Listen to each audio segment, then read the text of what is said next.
You know, every time I see you, every time I look at that beautiful face, I get so many flashbacks to better times, and you just make me want to embrace you like this. I love you, darling. You really have shown me that not all the world is fake. That there's real people, real, true-hearted ones that I just can't live without. I've been trying so hard. Pardon me. I've been trying so hard lately to give you something more than I had before. Not just about us, but about taking care of the people we stand for. All of that is precious to me. And to be honest, I can see it's precious to you too. That makes me feel honored, as well as very happy to have you by my side. Perhaps sometimes I repeat myself just a bit, but it's only because those feelings, they're so amazing. I've lived my whole life suffering, having ebb and flow to my fate. And through all that, I feel like it was all to get to this point. I know we're not people who the law understands, but the important part is that we understand and have each other. I don't want to worry you. And to be honest, my life, at this point, I live to make people smile. I wanted to show you something near and dear to my heart. It's nothing too crazy, but it's something that adds up, something that over time can save lives, give people hope, and I want you to be a part of it. You see, I'm too frightening for the children to see, so I like to put on this mascot outfit and do performances. And I was hoping this time you'd consider going with me to make them smile, just like you make me smile. Oh, are you nervous about that? Don't worry, I'm not in pain, though admittedly, the patches of flesh that are sewn together, they're still a part of me. They're alive, but it still feels numb in some way. I hope that makes sense, because sometimes I really wonder. I wonder what it's like to be the person I used to be. Sometimes I dream of it, but at the same time I'm not so naive. I digress. We ought to be going. That is, if you want to do it with me. Somehow I knew you'd say that. It makes me happy, knowing I get to share another awesome moment with you. And really, there's no one else I'd prefer to do it with. So, which mascot would you like today? There's many of them to choose from. Did you know we save these from things that people throw away? We're like the recyclers of society. I wish I could say we did it voluntarily, but we don't have a choice sometimes. It's difficult to be picky when there is no monetary focus. One of the major reasons I ever took up arms is to scare people away. Yet I find that same fear today is one of the hardest things for me to cope with.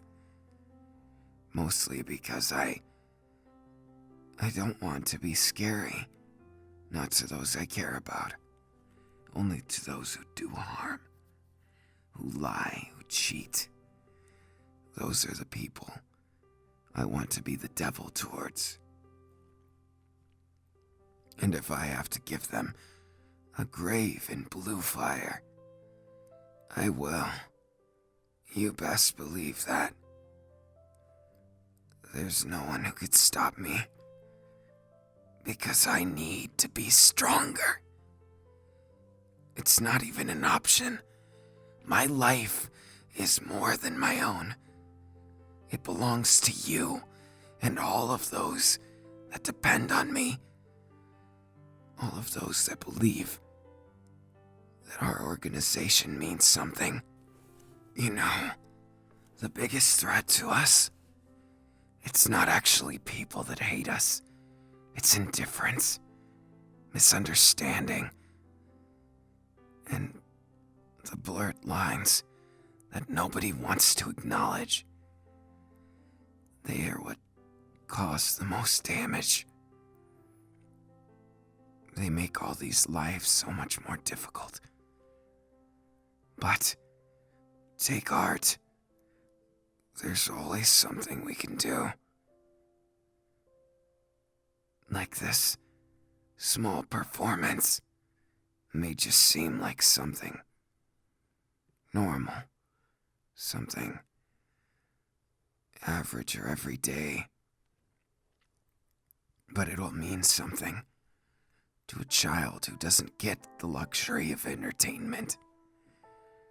Most children down here, sadly, they spend most of their time dealing with hunger pangs, and then they do Saturday cartoons. Do you know what that feels like? I don't either. Only that I imagined it so many times, trying to understand how people could let this happen, especially ones that label themselves as heroes. I find them to be disgusting, but you know what? At least we have a place in the world right now. It may not be perfect, but I want to make it the best we can make it, so that all those children, they have a place, that all these people who are damned and tossed aside by the world can call someplace home. I know what it's like not to have a home. So, with all that said, won't you channel your own passion? All that kindness that you've shown me, won't you help me share it with them? It'll be quite amazing. I'm sure of it.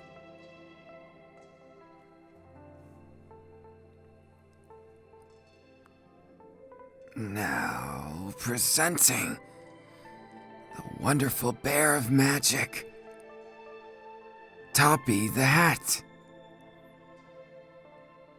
That's me, kids. Now, there's gonna be plenty of time for everyone. So just wait your turn. You can come up like this, with a big smile on your face, because today we have a special guest. It's someone was very special to me. Kanga the Roo. The magical kangaroo. Did you know? If you tell Kanga a secret or a wish, Kanga will see it through. And then, someday, if you work really hard and live life to its best, you'll see that wish come true. That's what I believe. And Kanga's my friend, so I don't think that they'd lie. Now, everyone. What shall we do next? Why don't we play ball or read a story? There are some new books in. I'd love to show you.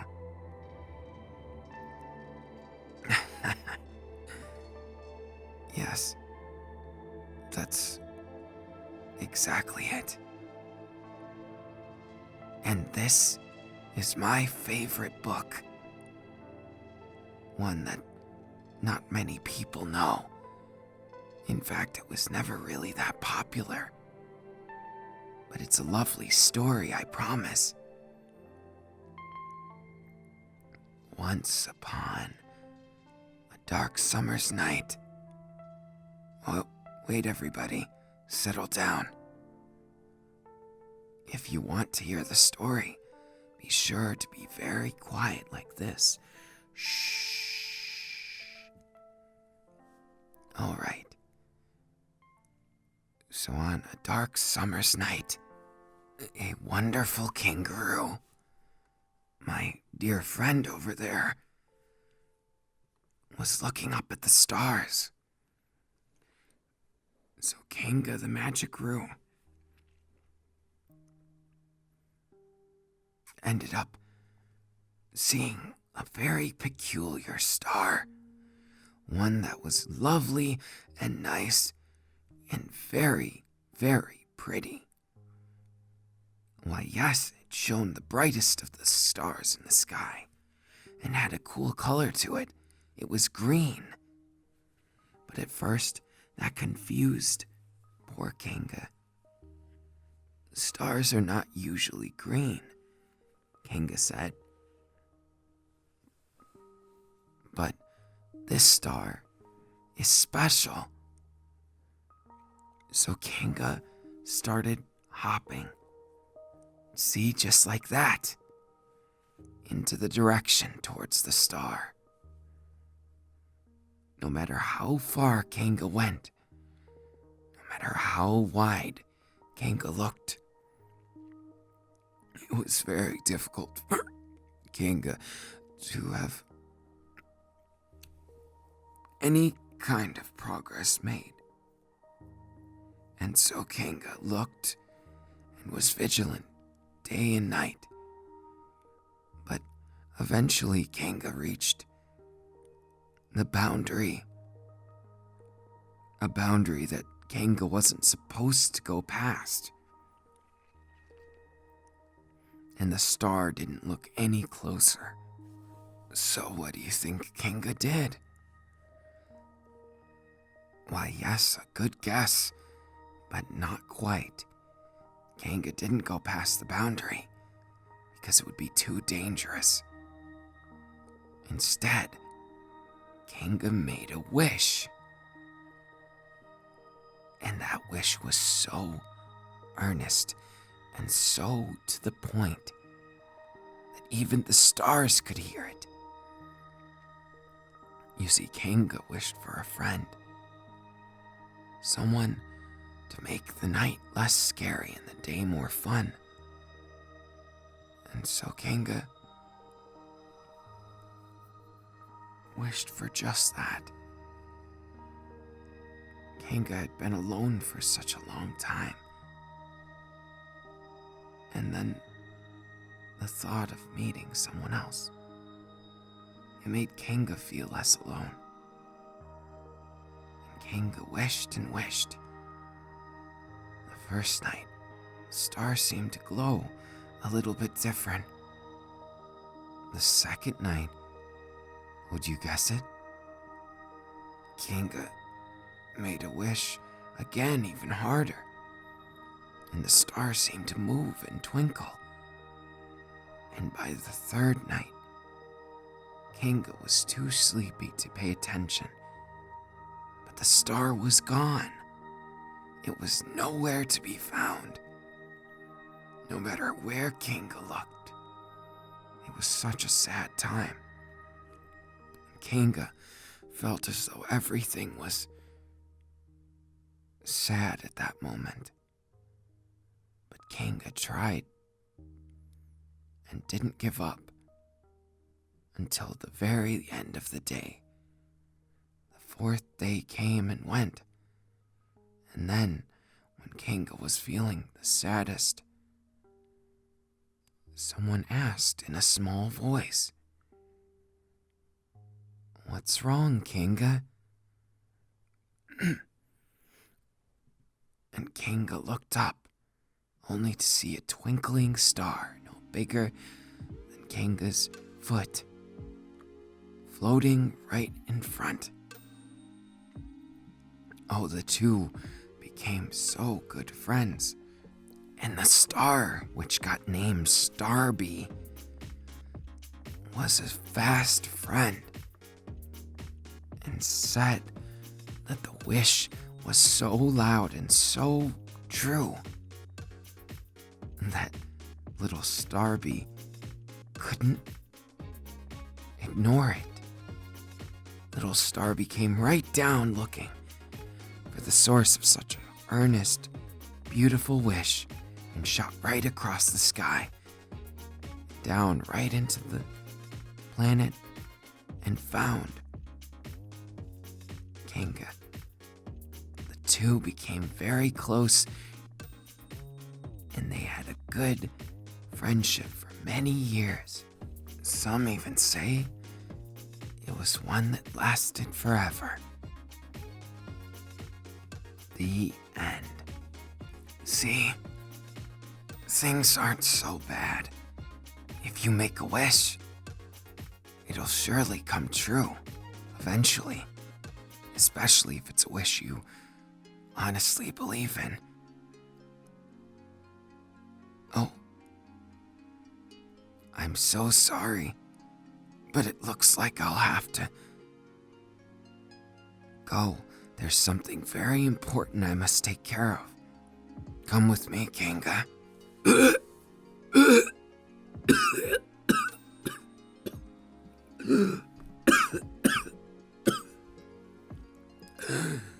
It takes a lot for my voice to stay so consistent, but I didn't want to sound scary like a monster.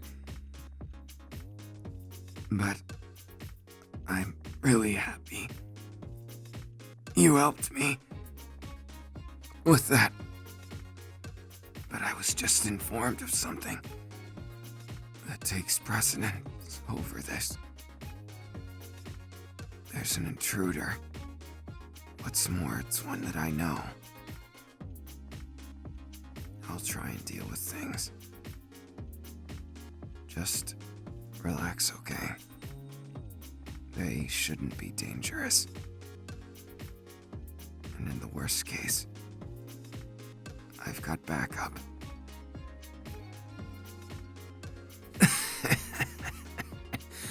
I mean, you were a pro hero before you joined me. So I'll assume you can take on another pro hero with my help. If it came down to it. Stay back here. I'll go take care of things.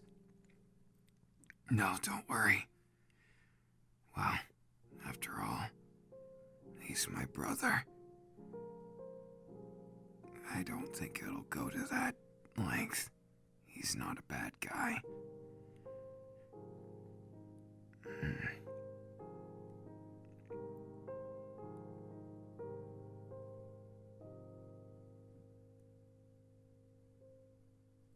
Alright, I'm back. Well, that guy pisses me off just a bit. He's just looking for information on Well, on Shigaraki, I guess it's no surprise. If my information is correct, his romantic interest is in the hospital as we speak with a horrible bacterial poison. Something that could kill an ox. But honestly, if I could help, I would. I don't need to agree with someone or their life choices in order to want to help them, in order to want to see them smile. That's just it. So many people put stipulations on care and love. But why? Who does that really serve? Other than those greedy, nasty people who just end up making all the world a worse place. They're trying to hog everything, living in excess, tossing the waste to us. It's a terrible place to be. And I will never support that. Down with those people. And shove their nose in the dirt that they made. Maybe I'm a bit cruel, but I think the rich that ignore the poor are just as bad as the abusers who put them there. Just as bad as the economy and government that ignores them. Just as bad as the heroes that don't even acknowledge they exist.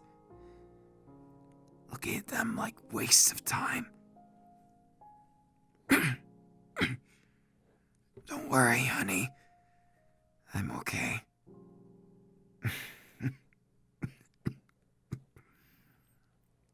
It's not like that.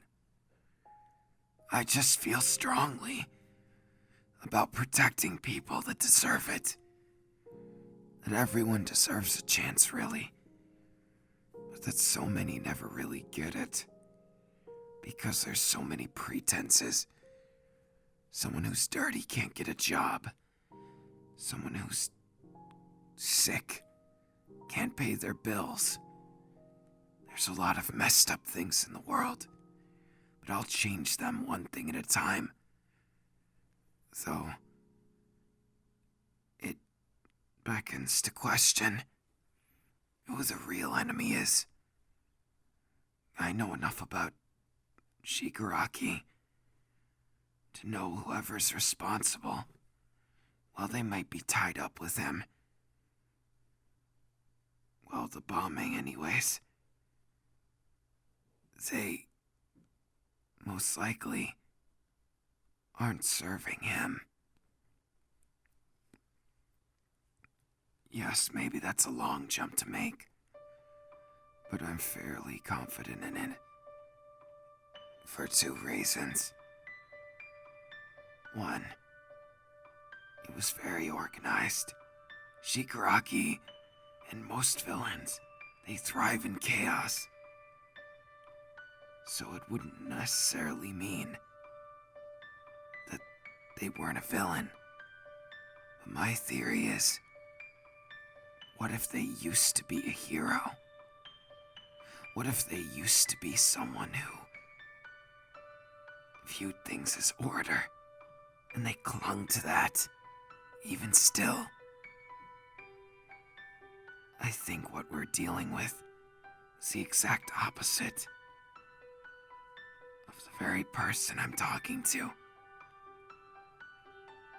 I just can't place it. Why else would they be so orderly? So meticulous? But more than that,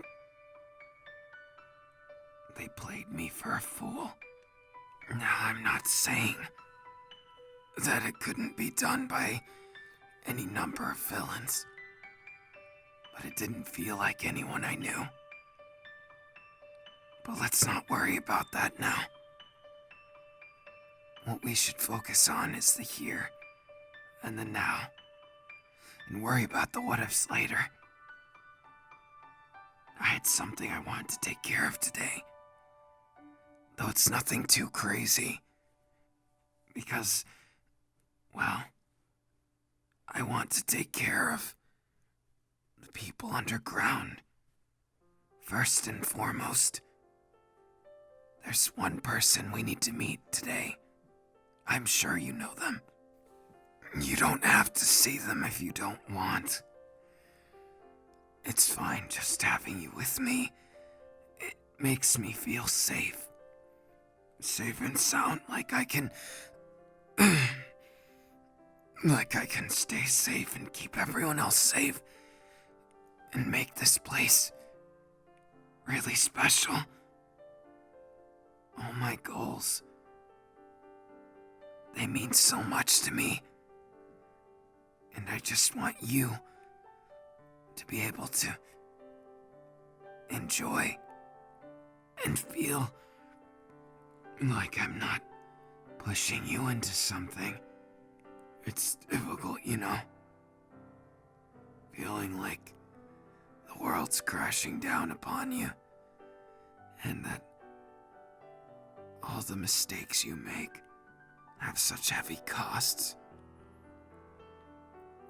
When personal pain and agony ceases to be a thing, you start thinking about the agony and suffering of those you love. I never want to see you frown.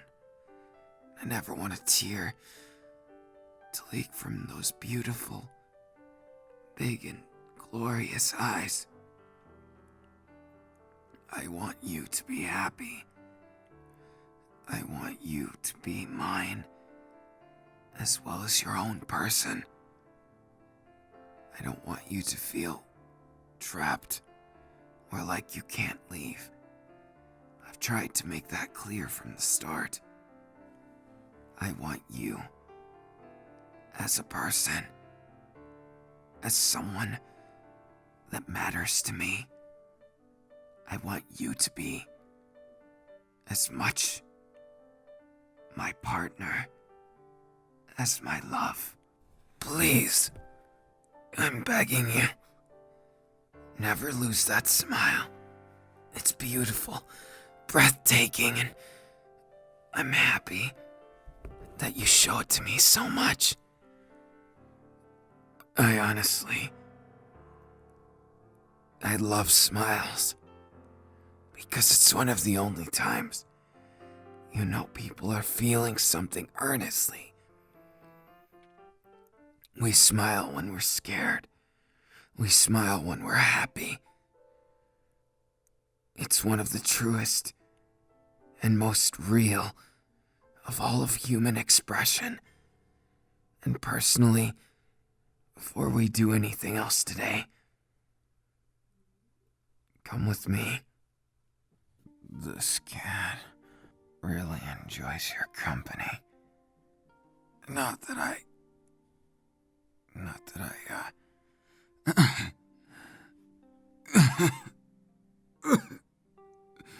excuse me. I may have overdone it a little.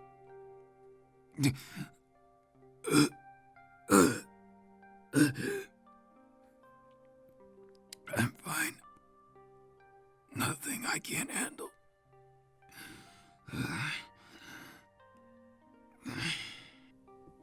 I'm sorry for worrying you. It's stressful for me too, because I don't want you to have to worry. I want you to realize that I'm just fine, and that I'm gonna be here a long while. With you. Come here. I just want some cuddles. I thought, what better time than after something so intense as today. I'm happy. Happy that you are with me. I'm so lucky to have you. You're beautiful and amazing. Someone that comes once every million years. Who am I kidding? You're one of a kind. That's what I believe. No matter what happens between us, no matter how this world views us, no matter if everyone damns us and we're considered to be nothing but the worst.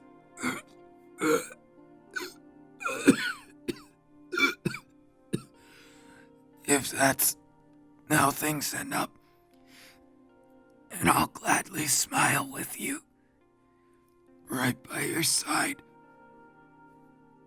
Yeah, you guessed it. I'm nothing if not loyal. And honestly, I never really understood love before you because so many people tossed me away. So many people broke my heart, broke my trust, broke my everything. You know how it is. The pain of somebody letting you down. The agony of knowing true sadness. But I don't worry about that anymore. Because when I see you, all I can find is hope. Wonderful hope that's brimming for tomorrow and overflowing for today. I need you more and more. But I suppose that's the weakness inside me talking. I want you more than anything. To say I need you is an understatement, though. There's so many things that I feel comfortable talking to you about. Because you're really like my other half. When I look in your eyes, when I touch your cheek like this, when I caress your head around the back like this, and I draw you into a hug like this, it all feels so real in ways that I can't remember the last time I felt this way, if I ever did. You breathe life into me. My tattered body, my scars, everything. You see me as more than the monster.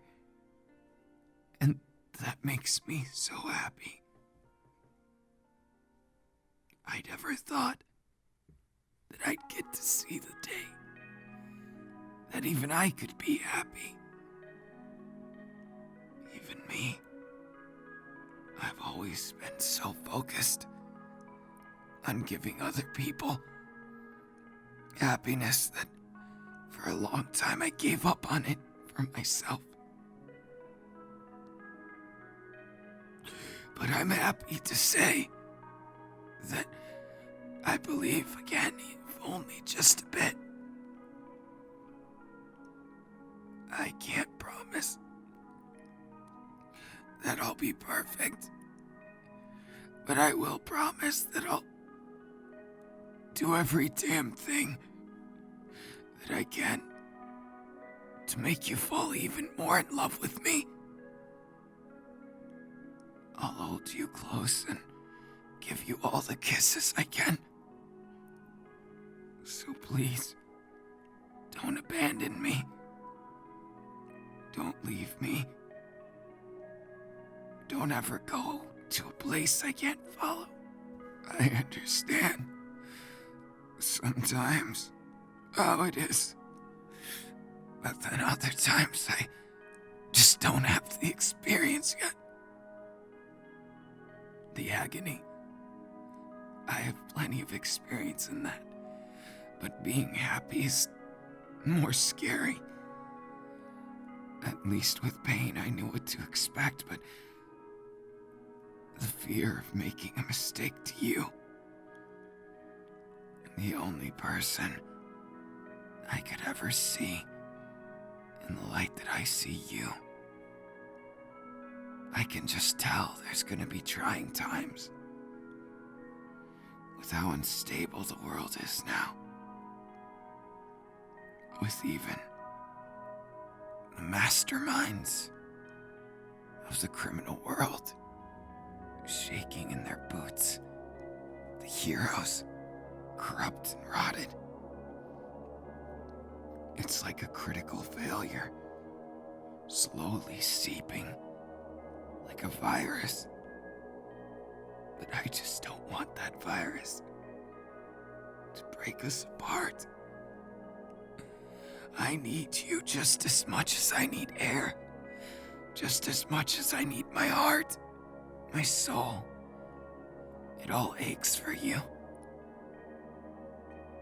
I love the way your body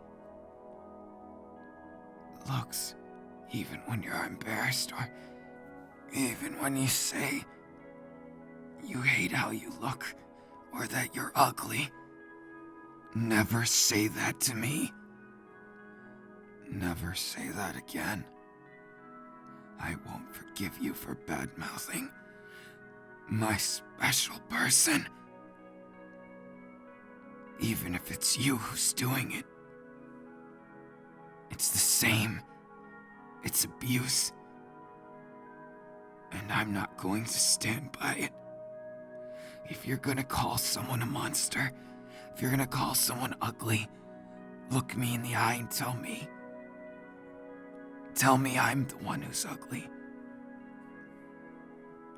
I know. I know.